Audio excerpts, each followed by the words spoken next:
আমরা আজকে করব সময় অধ্যায়টি অর্থাৎ অধ্যায় 12। এই অধ্যায়ের উপর আমাদের ভিডিও রয়েছে। যারা কম সময় অধ্যায়টি সমাধান করতে চান তারা সেই ভিডিওটি দেখে নেবেন। ভিডিওটির লিংক ডেসক্রিপশন বক্সে দেওয়া থাকবে। এখন সময় অধ্যায়ে কি রয়েছে, সময়ের এককগুলো সম্পর্কে জানবো, সেগুলো কিভাবে একটা থেকে আরেকটা রূপান্তর করতে হয়, বিভিন্ন মাসে কি কি দিন রয়েছে, কখন লিপ ইয়ার, কিভাবে কোনো দিন বের করতে হয় কোনো মাসের, এই সব বিষয় সম্পর্কে জানবো। তাহলে আমরা প্রথম সমস্যায় চলে যাই। আমরা এখানে দেখতে পাচ্ছি কি নিচের মাসগুলোর দিন সংখ্যা লেখো। আমরা এখানে কিছু মাস দেখতে পাচ্ছি, যেখানে বাংলা মাসও রয়েছে, ইংরেজি মাসও রয়েছে। আমরা কি বাংলা মাসের নাম জানি? তাহলে আমরা দেখতে পাচ্ছি কি বাংলা ক্যালেন্ডারে 12টি মাস রয়েছে: বৈশাখ, জ্যৈষ্ঠ, আষাঢ়, শ্রাবণ, ভাদ্র, আশ্বিন, কার্তিক, অগ্রহায়ণ, পৌষ, মাঘ, ফাল্গুন, চৈত্র।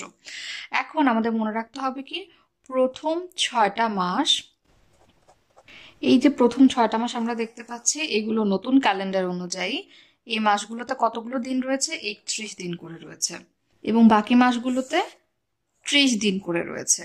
তাহলে এখন আমরা বলতে পারবো কোন মাসে কতগুলো দিন রয়েছে। এখানে বলেছে কি নিচের মাসগুলোর দিন সংখ্যা লিখো, অর্থাৎ প্রথমে রয়েছে কি শ্রাবণ। তাহলে শ্রাবণ মাসে আমরা কি দেখতে পাচ্ছি? এটা হচ্ছে 4 নম্বরে রয়েছে, তার মানে এটা হচ্ছে 31 দিন। আমরা জানি 1 থেকে প্রথম 6টা, অর্থাৎ বৈশাখ, জ্যৈষ্ঠ, আষাঢ়, শ্রাবণ, ভাদ্র, আশ্বিন, এগুলো হচ্ছে 31 দিন করে রয়েছে প্রতিটা মাসে। তাহলে শ্রাবণ মাসে রয়েছে 31 দিন। ভাদ্র মাসে কতগুলো দিন রয়েছে আমরা দেখতে পাচ্ছি? ভাদ্র কোথায়? এই যে এখানেও 31 দিন রয়েছে। অগ্রহায়ণ এখানে, তার মানে এখানে কতগুলো দিন রয়েছে? 30 দিন রয়েছে। তারপর রয়েছে কি চৈত্র মাস। চৈত্র মাসে আমরা দেখতে পাচ্ছি 30 দিন, তাহলে চৈত্র মাসে রয়েছে 30 দিন। এপ্রিল, এটা হচ্ছে কি ইংরেজি মাস। এপ্রিল, জুলাই, আগস্ট, ডিসেম্বর, এগুলো হচ্ছে কি ইংরেজি ক্যালেন্ডারে আমরা এই মাসগুলো দেখতে পাই। আমরা কি জানি ইংরেজি মাসগুলোর কোন মাসে কতদিন রয়েছে এটা জানার জন্য সোজা একটা পদ্ধতি রয়েছে। আমরা যদি হাত মুঠ করি তাহলে এই যে উঁচু জায়গাগুলো হচ্ছে 31 দিন, অর্থাৎ আমরা যদি প্রথম থেকে গুনি জানুয়ারি, ফেব্রুয়ারি, মার্চ, এপ্রিল, মে, জুন, তার মানে এই যে উঁচু জায়গা সেগুলো হচ্ছে 31 দিন, আর এই নিচু জায়গাগুলোতে যে মাসগুলো পড়বে সেগুলো হচ্ছে কি 30 দিনের। তাহলে আমরা দেখি তো এখানে এপ্রিল কোথায় পড়ে? জানুয়ারি, ফেব্রুয়ারি, মার্চ, এপ্রিল, তার মানে নিচু জায়গায় পড়লে এটা হচ্ছে কি 30 দিন। জুলাই, তাহলে আমরা দেখি জানুয়ারি, ফেব্রুয়ারি, মার্চ, এপ্রিল, মে, জুন, জুলাই, তাহলে এটা উঁচু জায়গায় পড়েছে, এটা হচ্ছে 31 দিন। আগস্ট, তাহলে জুলাইয়ের পর আবার ঘুরে এখানে আসবে আগস্ট, সেটাও হচ্ছে কি উঁচু জায়গায়, তার মানে 31 দিন। ডিসেম্বর, তাহলে August, September, October, November, December, তাহলে এটা উঁচু জায়গায় পড়েছে, তার মানে আমরা বুঝতে পারছি ডিসেম্বরও 31 দিনে হয়। 2 নম্বর সমস্যায় বলা হচ্ছে ক্যালেন্ডার সম্পর্কিত নিচের প্রশ্নগুলোর উত্তর দাও। তাহলে প্রথম প্রশ্নটা কি? 25শে বৈশাখের 20 দিন পরের তারিখটি কি? তাহলে এখানে বাংলা মাসের একটা তারিখ দেওয়া রয়েছে 25শে বৈশাখ। এখন বলা হচ্ছে যে বৈশাখ মাসের 25 তারিখের পর কতদিন পর? 20 দিন পরের তারিখটি কত? তাহলে আমাদের বের করার জন্য কি করতে হবে? আমরা প্রথমে এই বৈশাখ মাসের 25 দিনের সাথে যতদিন পর তারিখ বের করতে হবে ততটা দিন যোগ করে দিতে পারি, অর্থাৎ মোট দিন সংখ্যা বের করে ফেলতে পারি। আমরা তাহলে প্রথমে লিখি যে বৈশাখ মাসের 25 তারিখের পরের 20 দিনের তারিখটি বের করতে বলা হয়েছে, তাই আমরা এই 20 দিনও বৈশাখ মাসের 25 তারিখের সাথে যোগ করে দিচ্ছি। তাহলে কতদিন হচ্ছে? 45 দিন। তাহলে আমরা এখন মোট দিনের সংখ্যা পেয়ে গেলাম। এখন আমরা কি জানি বৈশাখ মাস কত দিনের? আমরা জানি বৈশাখ মাস সমান 31 দিন। এখন এই যে এখানে 45 দিন আমরা হিসাব করলাম, সেই 45 দিনের মধ্যে বৈশাখ মাসের এই 25 দিন তো ঢুকে গেল, আরো কি ঢুকে গেল? বৈশাখ মাসের 25 দিনের পরে 26, 27, 28, 29, 30, 31, বাকি দিনগুলোও কিন্তু এখানে ঢুকে গেল। তাহলে আমাদের কি করতে হবে? এই 45 অর্থাৎ মোট দিন থেকে পুরো বৈশাখ মাসটা যদি আমরা বাদ দিয়ে দিই তাহলে কি বাকি থাকবে? বৈশাখ মাসের পরের দিনগুলো বাকি থাকবে, অর্থাৎ বৈশাখ মাসের পরে কি আসে? জ্যৈষ্ঠ। তাহলে যে দিনগুলো বাকি থাকবে সেটাই হচ্ছে কি জ্যৈষ্ঠ মাস। তাহলে আমরা দেখি, তাহলে টোটাল 45 থেকে আমরা যদি পুরো বৈশাখ মাস বাদ দিই, যেহেতু বৈশাখ মাস 31 দিন, তাই আমরা 31 দিন যদি বাদ দিয়ে দিই তাহলে কি বাকি থাকে? 45 থেকে 31 গেলে বাকি থাকে 14 দিন। তাহলে পুরো 31টা দিন, অর্থাৎ বৈশাখ মাসের 31 দিন তো বাদ দিয়ে দিলাম, তাহলে বৈশাখের পর আমরা কি জানি কি আসে? বৈশাখের 31-এর পরের দিন আবার 1 তারিখ শুরু হয়, সেটা হচ্ছে কি জ্যৈষ্ঠ মাসের। তাহলে এই যে সম্পূর্ণ দিন থেকে আমরা 31টা দিন বাদ দিয়ে দিলাম বৈশাখ মাসের, এরপরে 14 দিন বাকি রইল। তার মানে 1 2 3 4 এভাবে করে করে আমরা কি পাবো, 14 দিন পাবো। সেগুলো কোন মাসের? সেগুলো হচ্ছে বৈশাখের পরের মাস জ্যৈষ্ঠ মাসের। তাহলে আমরা কি এখান থেকে পেয়ে যাচ্ছি না যে 25শে বৈশাখের 20 দিন পরের তারিখটি কি হবে? 20 দিন পরের তারিখটি হবে 14 তারিখ, যেটা হচ্ছে জ্যৈষ্ঠ মাসের। তাহলে আমরা কি লিখবো? সুতরাং 25শে বৈশাখের 20 দিন পর হবে 14ই জ্যৈষ্ঠ। এখন আমরা পরের সমস্যায় চলে যাই। এরপর বলা হচ্ছে কি 25শে জুনের 49 দিন পরের তারিখটি কি? আমরা জানি একটা মাসে 31 দিনের বেশি থাকে না।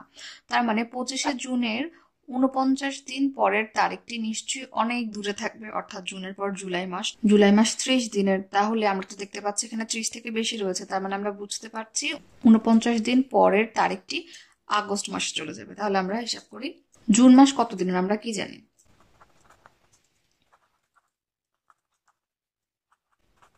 আমরা জানি জুন মাস সমান 31 দিন। তাহলে এখানে দেওয়া রয়েছে কত?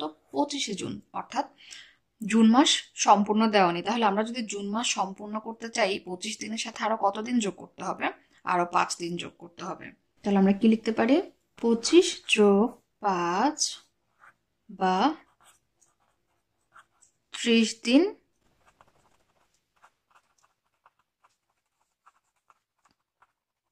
অর্থাৎ 25 দিনের সাথে আমরা আরো 5 দিন যোগ করে 30 দিন পাই, যেটা হচ্ছে কি জুন মাস। তাই আমরা লিখলাম কি 5 দিন যোগ করে আমরা জুন মাস পাই। তাহলে আমরা এই 5 দিন কোথা থেকে নিয়েছি? এই যে 25শে জুনের পরে আরো 49 দিন এখানে বলে দিয়েছে, 49 দিন পরের তারিখ, সেই 49 দিন থেকে আমরা এই 5 দিনটা এখানে যোগ করে দিয়ে জুন মাসটা সম্পূর্ণ করে ফেললাম। তাহলে এখন আমাদের কি করতে হবে? কতদিন বাকি রইল আমরা সেটা বের করবো। অর্থাৎ আমরা যে 49 দিন থেকে 5টা দিন এই জুন মাসে দিয়ে দিয়েছি, সেই 5টা দিন আমাদেরকে বাদ দিয়ে দিতে হবে। তাহলে এখানে কত পাবো? 49 থেকে আমরা এই 5 বিয়োগ করে দিলে আমরা পাবো হচ্ছে 44 দিন। জুন মাসের চিন্তা আমরা বাদ দিয়ে দিব, যেহেতু জুন মাসকে আমরা সম্পূর্ণ মাসে পরিণত করে ফেললাম, এবং জুন মাসের সাথে এক্সট্রা করে এখান থেকে যে 5 দিন যোগ করেছিলাম সেটাও আমরা এই দিন থেকে বিয়োগ করে কত দিন পাচ্ছি? এখন 44 দিন পাচ্ছি। এখন জুন মাসের চিন্তা বাদ। জুনের পর কি আসে? জুনের 30 দিন শেষ হয়ে গেলে আবার 1 তারিখ থেকে শুরু হয় কোথায়? জুলাই মাস। তাহলে 1 2 3 4 করে এভাবে চলতে থাকবে। এখন জুলাই মাস কত দিনের? জুলাই মাস হচ্ছে 31 দিনের। তাহলে আমরা এখন কি করব? আমরা লিখবো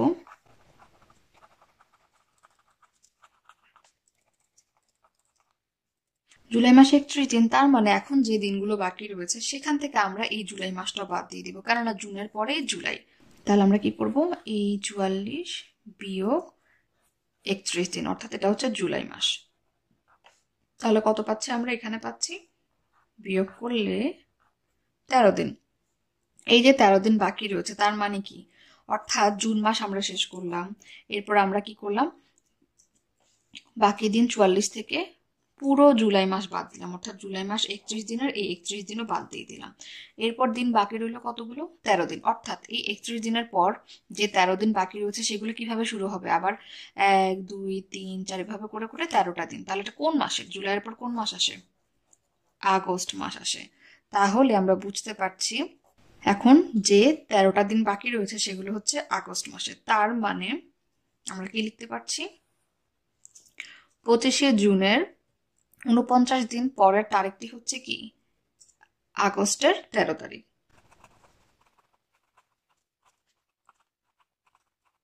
তাহলে আমরা এভাবে এই ধরনের সমস্যাগুলো করব। আমরা 3 নম্বর সমস্যায় কি দেখতে পাচ্ছি? যদি 3রা মে মঙ্গলবার হয় তবে 31শে মে কি বার হবে? 3রা মে মানে কি? মে মাসের 3 তারিখ হচ্ছে মঙ্গলবার। এখন বলা হচ্ছে তাহলে মে মাসের 31 তারিখ কি বার হবে সেটা আমাদের বের করতে হবে। এখন এটা জানার জন্য আমাদের বুঝতে হবে যে প্রতি 1 সপ্তাহ পর পর একই দিন ফিরে আসে। অর্থাৎ আমরা যদি ধরে নিই যে মে মাসের 3 তারিখে মঙ্গলবার, তার মানে এই 3 তারিখের পর 3 তারিখের 7 দিন পর আবার আমরা মঙ্গলবার পাবো। আমরা একটু দেখি কি বলেছে। মে মাস 3 তারিখ, 3 তারিখ হচ্ছে মঙ্গলবার। তাহলে মঙ্গলের পরে বুধ, বৃহস্পতি, শুক্র, শনি, রবি, সোম, মঙ্গল। 3 তারিখ যদি মঙ্গলবার হয় তাহলে 3 তারিখ থেকে 7 দিন পরে আবার আমরা মঙ্গলবার পাবো। তাহলে আমরা দেখি 4, 5, 6, 7, 8, 9, 10। তাহলে 3 তারিখের পর থেকে 1 দিন, 2 দিন, 3 দিন, 4 দিন, 5 দিন, 6 দিন, 7 দিন। তাহলে আমরা দেখতে পাচ্ছি কি 7 দিন পর পর একই দিন ফিরে আসে। তাহলে আমাদের আগে বের করতে হবে যে মে মাসে 3 তারিখের পর থেকে 31 তারিখ পর্যন্ত কত দিন। তাহলে আমরা কিভাবে বের করব? 31 তারিখ থেকে যেহেতু 3 তারিখ আছে আমরা বিয়োগ করে কত পাচ্ছি?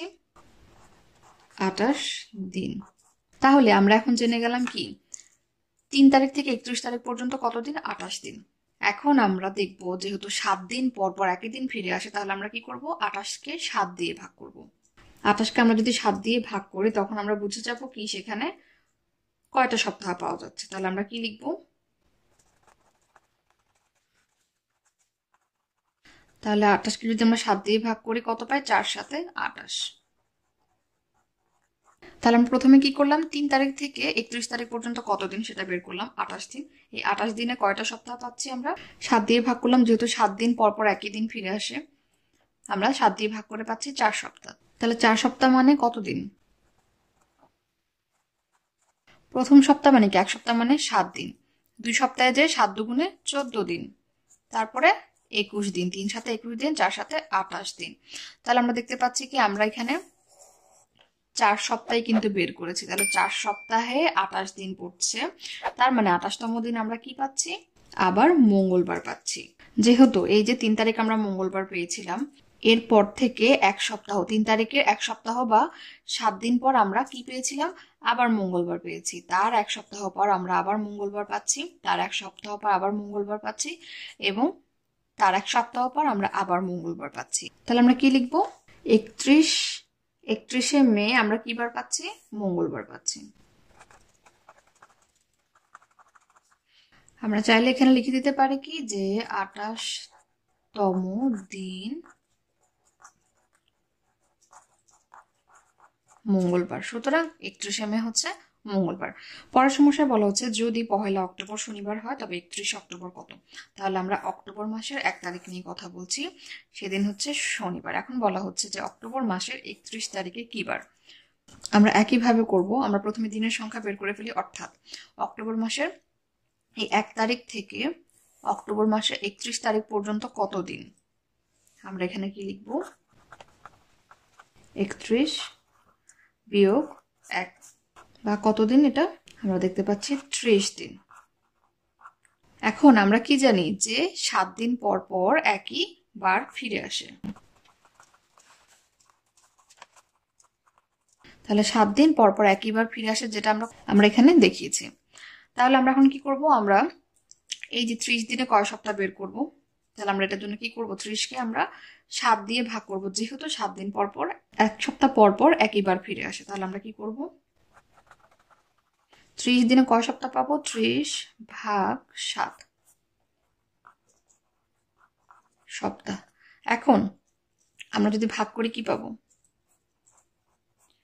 4 সাথে 28, তার মানে 4টে সপ্তাহ পাচ্ছি এবং 2 দিন এক্সট্রা থাকছে।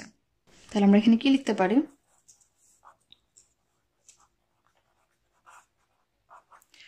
4 সপ্তাহ 2 দিন। এখন আমরা জানি যেহেতু 7 দিন বা 1 সপ্তাহ পর পর একই দিন ফিরে আসে, অর্থাৎ 1 অক্টোবর যদি শনিবার হয় 7 দিন পর, অর্থাৎ 1 সপ্তাহ পর আবার শনিবার পাবো, 2 সপ্তাহ পর শনিবার পাবো, 3 সপ্তাহ পর শনিবার পাবো, এবং 4 সপ্তাহ পরও শনিবার পাবো। এবং এই 4 সপ্তাহটা কত দিনে হয়? আমরা জানি 28 দিনে হয়। যেহেতু আমরা এখানে দেখছি 7 দুগুণে 14, 3 সাথে 21, 4 সাথে 28, 4 সপ্তাহ মানে হচ্ছে 28 দিন। তাহলে এখানে তো আমরা দেখতে পাচ্ছি কি 28 দিনের সাথে আরো 2 দিন যোগ করতে হবে। তাহলে আমরা ভেঙে ভেঙে লিখি, 4 সপ্তাহে আমরা আবার কি পাবো? শনিবার পাবো, অর্থাৎ 28তম দিন বা 4 সপ্তাহে, ব্র্যাকেটে রাখি বোঝার জন্য, এটা হচ্ছে কি 28তম দিন। শনিবার। তাহলে এই 4 সপ্তাহের পরও তো আরো 2 দিন বাকি রয়েছে, তাহলে 2 দিনকে আমরা কিভাবে গণনা করব? 28 দিনের পরের দিন কি হবে? 29তম দিন হবে কি বার? 28 তারিখ শনিবার হলে পরের দিন কি বার হবে? রবিবার। তারপরের দিন কি? 30তম দিন। 30তম দিন কি হবে? সোমবার। তাহলে আমরা বুঝতে পারছি আমরা কেন এখানে 30তম দিন করেছি, কেননা আমরা প্রথমেই বিয়োগ করে বের করে নিয়েছিলাম যে দিন সংখ্যা কত? 30 দিন। অর্থাৎ 1 অক্টোবর থেকে 31 অক্টোবরের মধ্যে দিন রয়েছে কতটি? 30 দিন। এবং এই 30 দিনে আমরা আগে জেনে নিয়েছি কয়টা সপ্তাহ রয়েছে? 4 সপ্তাহ আমরা জানি। এটা কেন বের করেছি? কেননা 7 দিন বা 1 সপ্তাহ পর পর একই দিন আসে, তার মানে 1 অক্টোবর শনিবার হলে 1 সপ্তাহ পর আবার শনিবার, 2 সপ্তাহ, 3 সপ্তাহ, 4 সপ্তাহ পর আবার শনিবার, 4 সপ্তাহ হচ্ছে 28তম দিন। এই 28তম দিন যদি শনিবার হয়, 30তম দিন কত হবে? এইভাবে করে আমরা বের করে নিলাম। তাহলে আমরা কি লিখতে পারি? সুতরাং 31 অক্টোবর সোমবার। আমরা 3 নম্বর সমস্যায় চলে এলাম। এখানে বলা হচ্ছে কি নিচের সালগুলোর ফেব্রুয়ারি মাসে কত দিন ছিল। তাহলে এখানে কতগুলো সাল দেওয়া রয়েছে, এখানে 1200 সাল, এখানে হচ্ছে 1692, আর এখানে 2010 সাল। এই সালগুলোতে আমাদের ফেব্রুয়ারি মাস কত দিনে ছিল সেটা বের করতে হবে। অর্থাৎ সেটা কি 28 দিন ছিল নাকি 29 দিন ছিল? আমরা কি জানি কখন 29 দিন হয় ফেব্রুয়ারি মাস? যখন অধিবর্ষ হয়। অধিবর্ষ হলে ফেব্রুয়ারি মাসে একদিন বেশি থাকে, অর্থাৎ 28 দিনের পরিবর্তে সেটা থাকে কি 29 দিন। এবং সেই সালে 365 দিনের জায়গায়, অর্থাৎ সেই বছরটা 365 দিনের জায়গায় কি হয়ে যায়? 366 দিন হয়ে যায়। এবং সেটাকে আমরা কি বলি? লিপ ইয়ার বলি। এখন আমরা এটা কিভাবে বের করতে পারি? আমরা যে সালটা দেখতে পাচ্ছি খ্রিস্টীয় সাল, সেটার একক এবং দশক স্থানীয় অঙ্ক যদি দুটি শূন্য হয় তাহলে সেটা অধিবর্ষ হয় না, অর্থাৎ সে মাসে ফেব্রুয়ারি মাস 29 দিন হওয়ার কথা না। কিন্তু যদি এই সালটাকে আমরা 400 দিয়ে ভাগ করতে পারি, নিঃশেষে বিভাজ্য হয়, সেক্ষেত্রে কি বুঝবো? যে এই সালটাতে লিপ ইয়ার ছিল, অর্থাৎ ফেব্রুয়ারি মাস 29 দিনে ছিল। তাহলে আমরা 1200কে 400 দিয়ে ভাগ করলে কি পাচ্ছি? 3 দিয়ে যদি ভাগ করি, 3 শূন্য শূন্য, 3 শূন্য শূন্য, 3 4 12। অর্থাৎ এটা আমরা বলেছি একক ও দশক স্থানীয় অঙ্ক যদি শূন্য থাকে, দুটো শূন্য থাকে, তাহলে কি এটা লিপ ইয়ার হওয়ার সম্ভাবনা নেই বা অধিবর্ষ হওয়ার সম্ভাবনা নেই। কিন্তু যদি আমরা 400 দিয়ে নিঃশেষে ভাগ করতে পারি, কোনো ভাগশেষ না থাকে, সেক্ষেত্রে আমরা কি বলবো? যে এই বছরটাতে, এই সালটিতে কি ছিল? ফেব্রুয়ারি মাস 29 দিনে ছিল।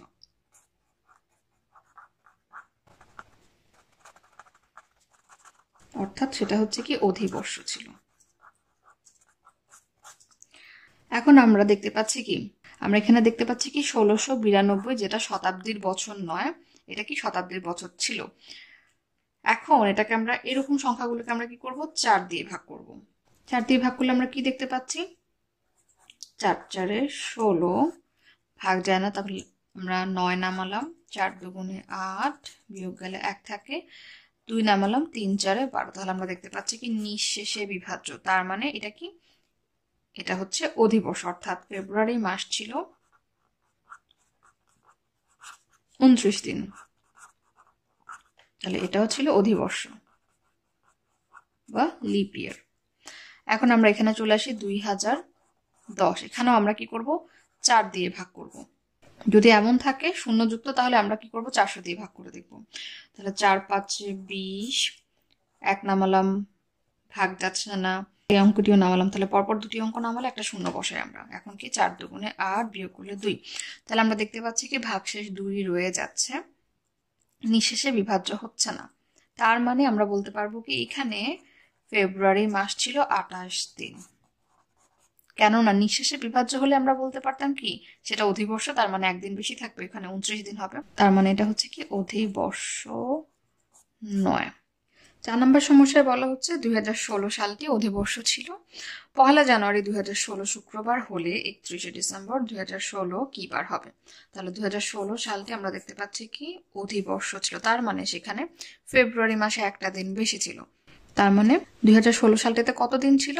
365 দিনের জায়গায় হয়ে যাবে একদিন বেশি, 366 দিন। এখন আমাদেরকে বলা হয়েছে যে জানুয়ারি মাসে, অর্থাৎ বছরের শুরুর মাসটাতে কি বার ছিল? 1 জানুয়ারি ছিল শুক্রবার। এখন বলা হচ্ছে সেই বছরের শেষ মাস অর্থাৎ ডিসেম্বর মাসের 31 তারিখ কি বার হবে? তাহলে এটার জন্য আমরা আগে কি লিখতে পারি? আমরা জানি কি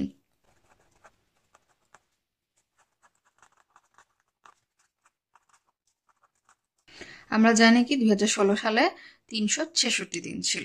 এখন যেহেতু আমাদেরকে বলা হয়েছে যে 1 জানুয়ারি 2016 শুক্রবার হলে 31 ডিসেম্বর কি বার ছিল, তাহলে 1 জানুয়ারি শুক্রবার আমাদের বলাই আছে। তাহলে আমাদের 2 জানুয়ারি থেকে আমাদেরকে কাউন্ট করতে হবে। এই 1 জানুয়ারি অর্থাৎ প্রথম দিনটা আমাদের বাদ দিয়ে দিতে হবে। তাহলে আমরা সেক্ষেত্রে কি করব? দিন বাকি থাকে কত সেটা আমরা বের করব।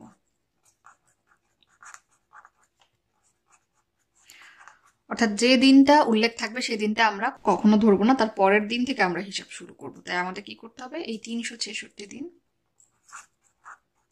থেকে এই 1 জানুয়ারি অর্থাৎ একটা দিন বিয়োগ করে দিতে হবে। তাহলে কত দিন বাকি থাকে? 365 দিন বাকি থাকে। এখন আমাদের বের করতে হবে কি আগের সমস্যাগুলোর মতো যে 365 দিনে কতটা সপ্তাহ আছে। কেন? কেননা আমরা জানি কি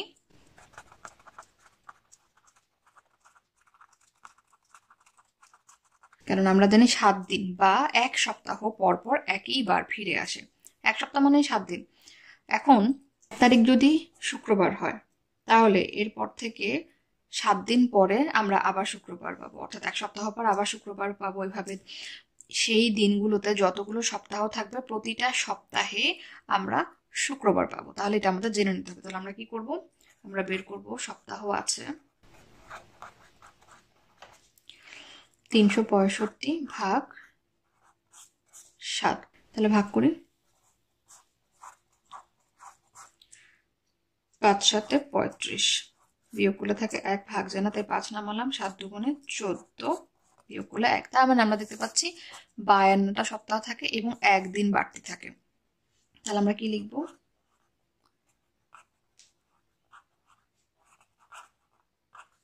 52 সপ্তাহ আর একদিন বাকি থাকে। তাহলে আমরা জানি যেহেতু 1 সপ্তাহ পর পর আমরা সেম এই শুক্রবারটি পাবো, তার মানে 52 সপ্তাহতে গিয়েও আমরা শুক্রবার পাবো। তাহলে 52 সপ্তাহর পরের দিন আমরা কি পাবো? শুক্রবারের পরের দিন কি হয়? শনিবার। তাহলে আমরা কি লিখবো?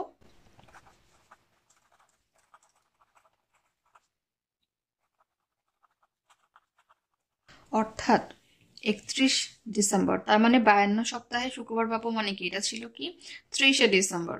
30 ডিসেম্বর শুক্রবার। সুতরাং 31 ডিসেম্বর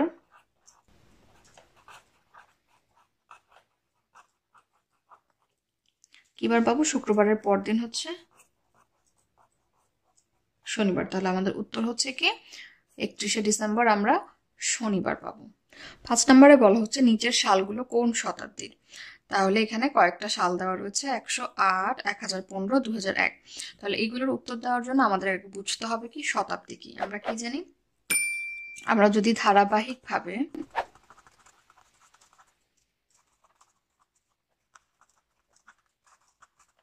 ধারাবাহিকভাবে 100 বছরের সময়কালকে আমরা কি বলবো? 1 শতাব্দী। তার মানে 100টা বছর পর পর 100টা বছর মিলে একটা শতাব্দী হয়। ঠিক একইভাবে আমরা জেনে রাখতে পারি যে ধারাবাহিকভাবে যদি আমরা 10 বছর একসাথে বলি সেটাকে আমরা কি বলতে পারবো একসাথে? 1 দশক।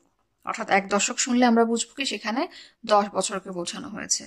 ঠিক একইভাবে আমরা যদি ধারাবাহিকভাবে 12 বছরকে কি বলি? আমরা 12 বছরকে বলি 1 যুগ। ঠিক তেমনি ভাবে এটাও হচ্ছে কি এটাকে আমরা বলি 100 বছরকে বলি 1 শতাব্দী। তাহলে এখন আমরা উত্তর দিতে পারবো। প্রথমে রয়েছে কি 108। আমরা কি দেখতে পাচ্ছি যে 100-র পরে 100 বছরের পরে আরো 8টা বছর রয়েছে অর্থাৎ 108। তাহলে প্রথম 100 বছরকে অর্থাৎ যখন 1 বছর শুরু হয়েছে সেই 1 বছর থেকে 100 বছর পর্যন্ত যেহেতু আমরা কি বলছি? 1 শতাব্দী বলছি। তার মানে 101 থেকে 200 পর্যন্ত এখানে কতগুলো বছর রয়েছে? তাহলে এই একটা শতাব্দীর পর যখন 101 থেকে নতুন করে আরেকটা শতাব্দী শুরু হলো সেটাকে আমরা কি বলবো? দ্বিতীয় শতাব্দী। তাহলে আমরা এটা কি লিখবো? দ্বিতীয় শতাব্দী। এরপরে রয়েছে কি 1015। তাহলে 1015 মানে কি? তাহলে আমরা এটা বোঝার জন্য কি করতে পারি, এখানে লিখি। আমরা যদি 1015 থেকে শুধু 15টা না ধরে 1000 ধরি, তাহলে আমরা এখানে কি বলতে পারবো? এখানে কতগুলো শতাব্দী? এখানে 10টা শতাব্দী রয়েছে। তাহলে আবার যখন 1001 থেকে আবার নতুন শতাব্দী শুরু হবে, 1001 থেকে সেটা কত হবে? তাহলে এই যে 1001 থেকে আমরা 1100 লিখলাম, তার মানে এখানে আরো 100 বছর ঢুকে গেল। তখন সেটাকে আমরা কি বলবো? এই সময়কালকে আমরা কি বলবো? আমরা 10-এর পরে 11 শতাব্দী বা একাদশ শতাব্দী বলবো। তাহলে আমরা দেখতে পাচ্ছি কি এই 1015 সেই শতাব্দীতে রয়েছে। তাহলে আমরা এটাকে কি বলবো?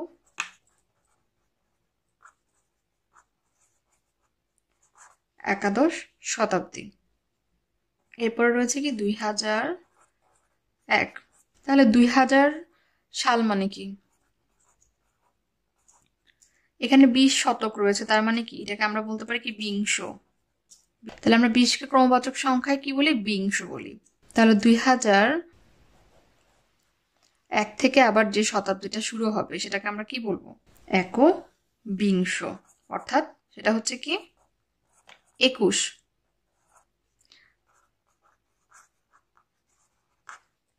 এটা হচ্ছে তাহলে একবিংশ শতাব্দী। তাহলে আমরা কিভাবে বুঝতে পারছি যে এই 1000 মানে হচ্ছে 10টা শতাব্দী, 2000 মানে 20টা শতাব্দী? কেননা আমরা জানি যে 100 বছর নিয়ে একটা শতাব্দী হয়। তাহলে আমরা যদি সালগুলোকে 100 দিয়ে ভাগ করে দিলে বুঝতে পারছি সেখানে কয়টা শতাব্দী রয়েছে। যেমন আমরা যদি 1000কে 100 দিয়ে ভাগ করি, কি হয়? 10টা শতাব্দী। 2000কে যদি আমরা 100 দিয়ে ভাগ করি, কি হয়? 20টা শতাব্দী। তাহলে সেখান থেকে আমরা বুঝতে পারছি কি এটা হচ্ছে বিংশ শতাব্দী। তাহলে এরপর থেকে যে শতাব্দীটা শুরু হবে সেটাকে আমরা বলবো কি 21 বা একবিংশ শতাব্দী। তাহলে আমরা এভাবে করে যে কোনো সাল বলতে পারবো সেটা কোন শতাব্দীর অন্তর্ভুক্ত। 6 নম্বর সমস্যায় বলা হচ্ছে নিচের প্রশ্নগুলোর উত্তর দাও। নিচে কি রয়েছে? 10 বছরকে দিনে প্রকাশ করো, 1000 ঘন্টাকে মাস, দিন এবং ঘন্টায় প্রকাশ করো। এবং দেওয়া আছে কি ধরি 1 মাস সমান 30 দিন। তার মানে আমরা জানি 1 মাসে 28 দিন হতে পারে, 29 দিনও হতে পারে, 31 দিনও হতে পারে, কিন্তু আমরা এখানে কি ধরবো? আমরা 1 মাস 30 দিন করে ধরে নিব। তাহলে আমরা প্রথম সমস্যায় যাই। বলা হচ্ছে কি 10 বছরকে দিনে প্রকাশ করো। তাহলে দেওয়া রয়েছে 10 বছর, সেখান থেকে আমাদের বের করতে হবে কি 10 বছরে কত দিন হয়। তাহলে আমরা এটার জন্য কি করতে পারি? আমাদেরকে জানতে হবে যে 1 বছরে কতগুলো মাস। তাহলে আমরা সেখান থেকে 10 বছরে কত মাস সেটা বের করতে পারবো।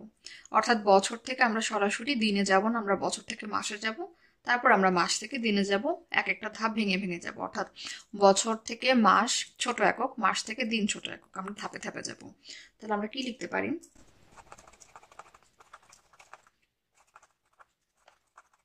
আমরা জানি হচ্ছে একটা বছরে 12টা মাস থাকে। সুতরাং 10 বছরে কত মাস থাকবে? গুণ করব যেহেতু বেশি থাকবে। 12 গুণ 10 মাস। তাহলে কত হচ্ছে? 120 মাস। তাহলে আমরা এটা জানলাম যে 10 বছরে 120 মাস হয়। এখন আমরা 1 মাসে কতদিন হয় আমরা জানি, এখানে দেওয়াই আছে, আমাদেরকে এটা ধরেই কাজ করতে হবে। 1 মাস হচ্ছে 30 দিন। সুতরাং 120 মাস সমান কতদিন আমরা বের করতে পারবো। তাহলে আমরা কি লিখবো?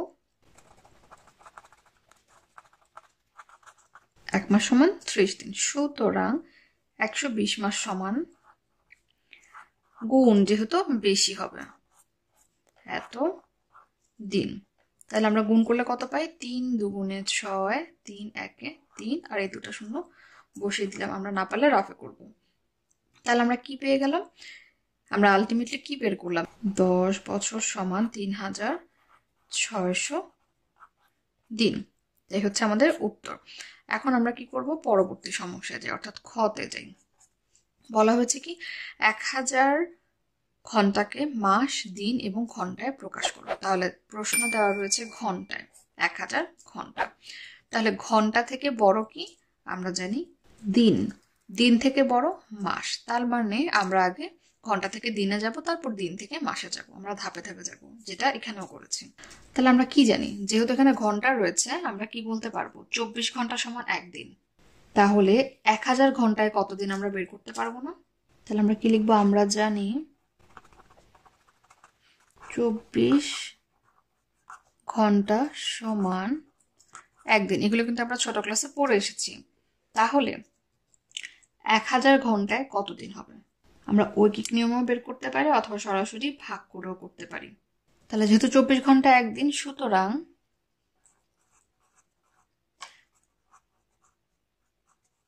1000 ঘন্টায় কত হবে? 1000 ভাগ 24 দিন। তাহলে আমরা এখানে করি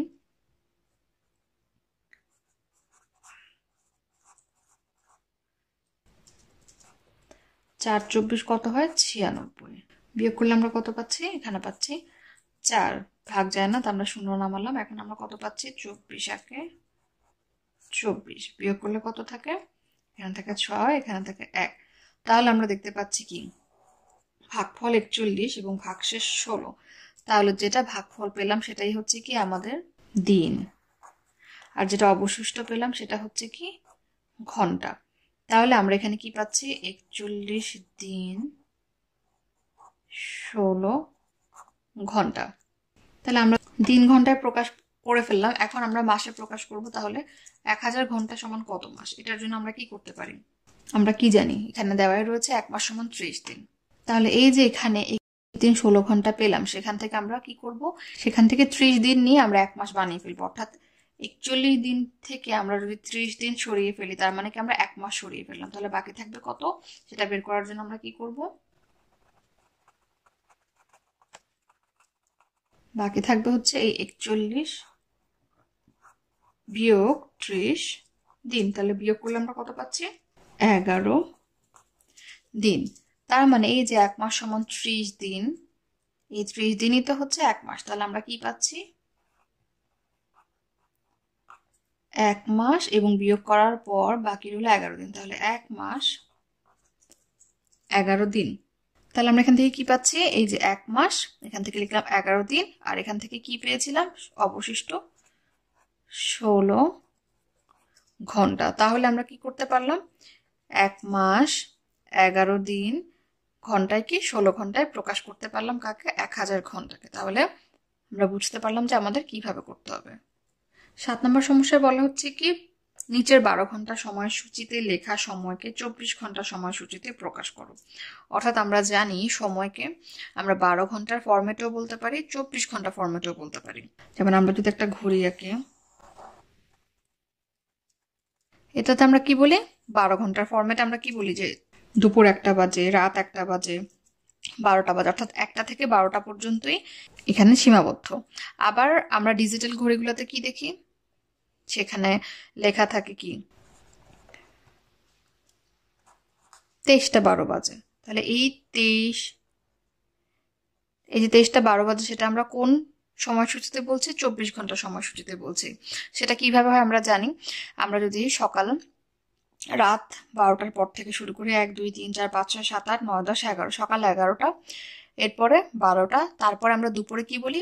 এই 1-এর বদলে আমরা কি করি? 12টার বদলে 13টা বলি, 14টা বলি, 15টা বলি, 16টা, 17, 18, 19, 20, 21, 22, 23, 24 এভাবে করে বলি। এখন আমাদের কাছে এটাই জানতে চাওয়া হয়েছে, আমরা যদি এই 12 ঘন্টা সময়সূচিতে না বলে 24 ঘন্টা সময়সূচিতে লিখি, তাহলে কিভাবে লিখবো? তাহলে প্রথমটা কি রয়েছে? অপরাহ্ন। অপরাহ্ন 3টা। তাহলে সেটাকে আমরা কি লিখতে পারি?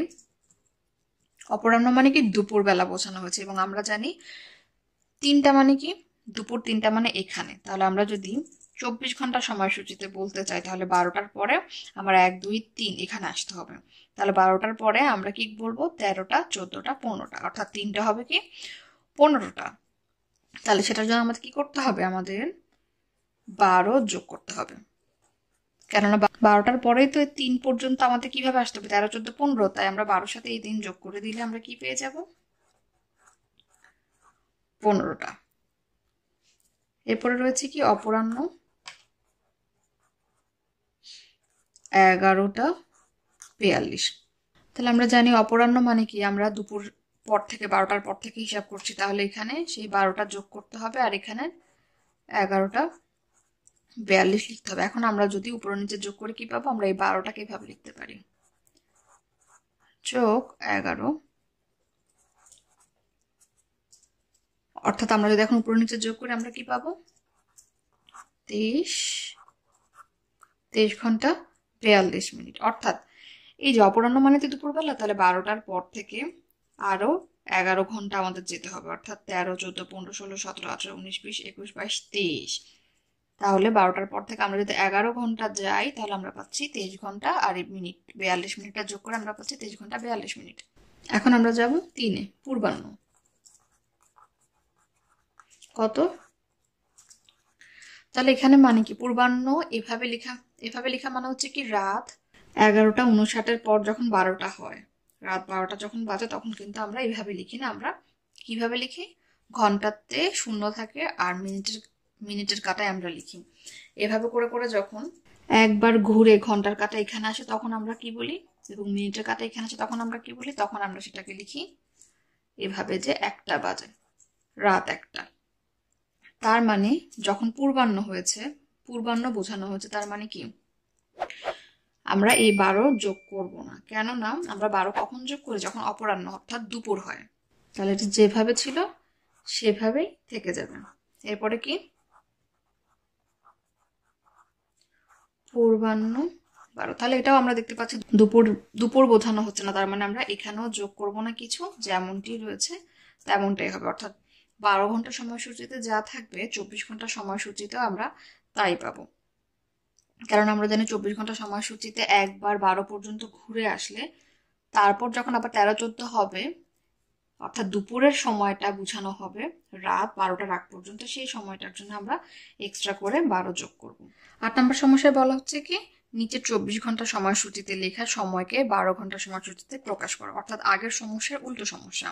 তাহলে এখানে দেওয়া রয়েছে 24 ঘন্টা সময়সূচিতে, সেটাকে আমরা 12 ঘন্টার সময়সূচিতে লিখব। তাহলে এখানে আমরা দেখতে পাচ্ছি কি 2টা বেজে 4 মিনিট। অর্থাৎ 24 ঘন্টার সময়সূচিতে আমরা 2টা কখন বলি? রাতকে আমরা বলি 2টা। অর্থাৎ 24 ঘন্টা সময়সূচিতে কি হয়? এইখান থেকে ঘুরে আসলে রাত 1টা থেকে ঘুরে এসে যখন দুপুর 12টা হয়, এরপরে আমরা 13টা 14টা এভাবে বলি। তার মানে দুপুরের আগ পর্যন্ত আমরা 1, 2, 3, 4 বলি। যেহেতু আমরা এখানে 24 ঘন্টা সময়সূচিতে 2টা 4 দেখতে পাচ্ছি, তার মানে এটা 12 ঘন্টা সময়সূচিতে আমরা কি বলবো? রাত 2টা 4 মিনিট। 1 নাম্বার কি হবে? রাত 2টা 4 মিনিট। এরপরে কি রয়েছে? 15টা 34। তাহলে আমরা 24 ঘন্টা ফরম্যাটে অর্থাৎ 24 ঘন্টা সময়সূচিতে দুপুর 12টার পর থেকে 13, 14, 15 বলি। তার মানে এখানে 12 ঘন্টা বাদ দিতে হবে এখান থেকে। তাহলে আমরা কি করব?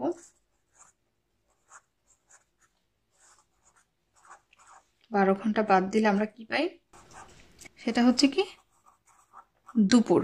কেননা 12 ঘন্টা সময়সূচিতে 3টা 34 দিয়ে রাতও বোঝায় আবার দিনও বোঝায়। আমরা কিন্তু উল্লেখ না থাকলে বুঝতে পারি না সেটা কি দিন বোঝানো হচ্ছে নাকি রাত বোঝানো হচ্ছে। তাই আমরা এখানে কি লিখলাম? দুপুর। 24টা মানে কি 24 ঘন্টা ফরম্যাটে বা 24 ঘন্টা সময়সূচিতে যখন দুপুর 12টা হয়, এরপর আবার 13, 14, 15, 16, 17, 18 এভাবে করতে করতে আবার যখন এখানে আসে আমরা বলি কি 24টা বাজে, তার মানে রাত 12টা বেজে গেছে। তাহলে এক্ষেত্রে আমাদের কি করতে হবে? তাহলে এটা মানে আমরা কি লিখবো?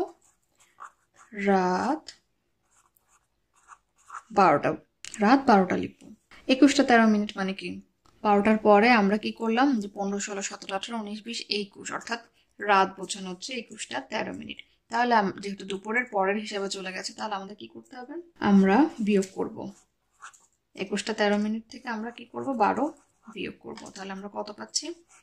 9টা 13 মিনিট, সেটা হচ্ছে কি রাত।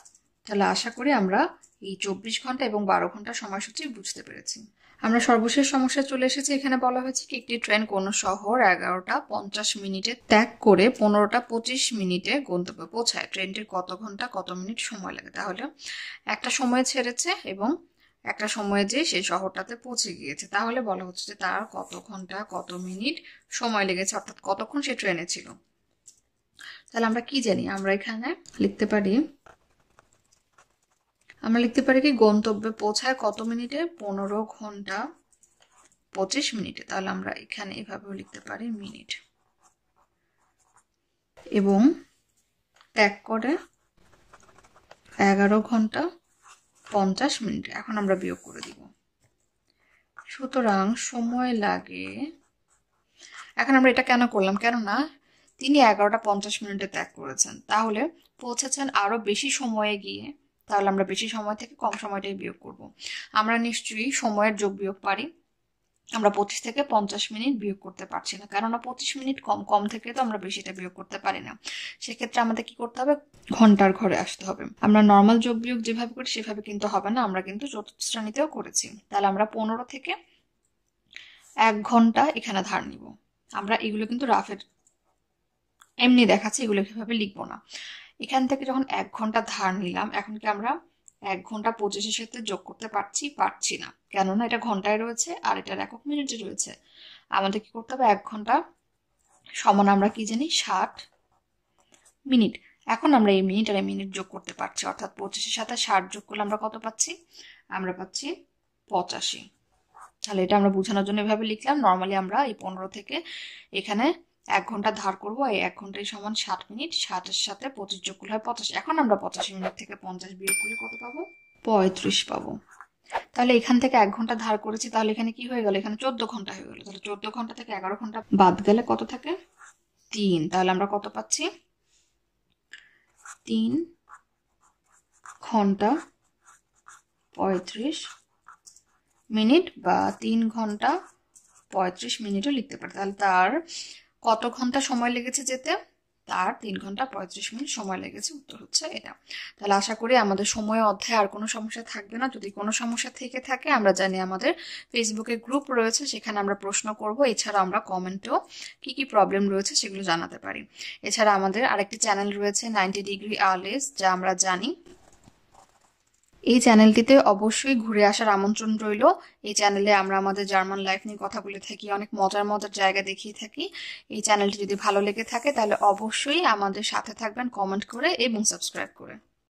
90 ডিগ্রি এডুকেশনের ভিডিওগুলো দেখে যদি আপনারা উপকৃত হয়ে থাকেন তাহলে অবশ্যই অন্যদেরকে জানার সুযোগ করে দিবেন।